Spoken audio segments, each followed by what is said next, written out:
Is the 2025 budget a prescription for revitalization of the Zambian economy? Hi everyone, my name is Nicholas Chikoye and I'm an economics student. And my name is Sililo, and I'm an economics student as well. Today, just like we have suggested, we look at a very interesting topic. We're going to look at the 2025 national budget and if it can really help us attain economic freedom. And in our agenda, firstly, we'll look at the theme for the 2025 budget. Secondly, we'll look at the macro objectives of 2025 compared to 2024. And lastly, we'll look at the policies for 2025 compared to 2024. So in here, we'll look at our factors that were influencing our downfall in GDP in 2024, also affecting our downfall in 2025. Or have we found solution for those factors that were affecting our GDP then, such that they won't affect us now? So with my friend here, before he comes in with explaining the three macro objectives, let me look at the theme.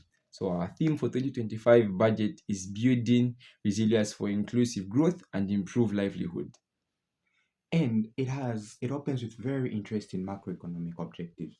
One of them is to attain a real GDP growth of about 6.6% and also um, reduce inflation to the targeted 6.6 to 8%. And we also have the last objective that I'll be talking about is reducing internal domestic borrowing to about 1.9% of GDP.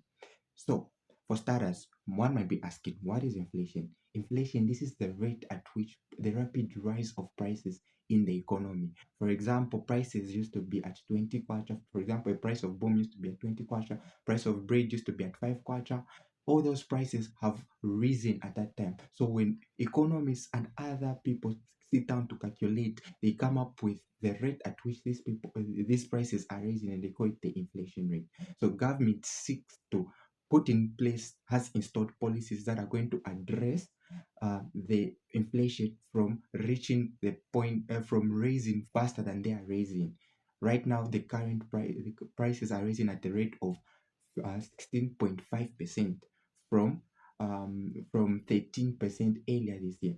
So government has to put in place measures that are going to address that rapid rise in prices. The other thing is to reduce domestic borrowing. From the national budget, it has we have seen a very progressive move in as far as it comes to domestic borrowing and borrowing as usual. This time around, 85% of the national budget is funded locally. It's coming from taxes, the taxes we pay in your goods. Most of us pay taxes. Some of us are not even aware that we pay taxes in some commodities. Even those that bet, you pay taxes. Yeah.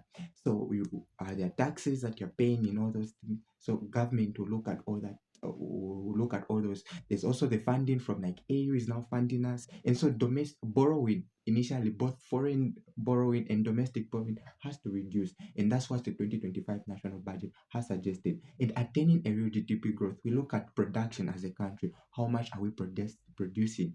What you produce as a person put together with what the others are producing. Are we producing more than we produced last time? And is the money that you're getting, is it more than what you used to get? For GDP, so GDP will look at all that. With they also put in place inflation. How so? Usually this year our growth slowed down to about 2 point something percent, 2.7% to be precise. And now the government targets a 6.8% growth in 2025. Is this possible? Yeah, we'll find out as we dive more into the policies. Right now, let him address the other objectives.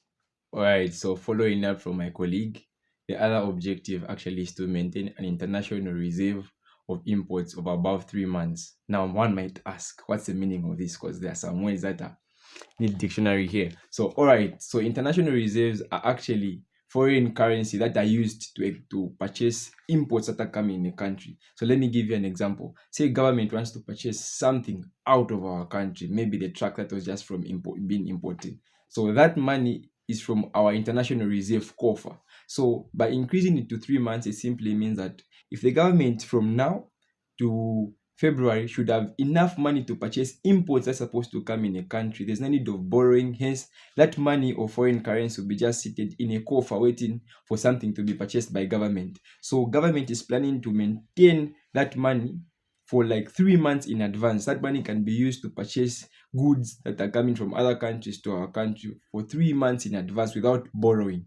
The last thing is to reduce physical deficits in our country by 3.1%. The meaning of deficit, by the way, is just simply our spending minus the money that we are actually reserving, or the revenue as a country. So deficit is just simply the difference between the money that we have and the spending.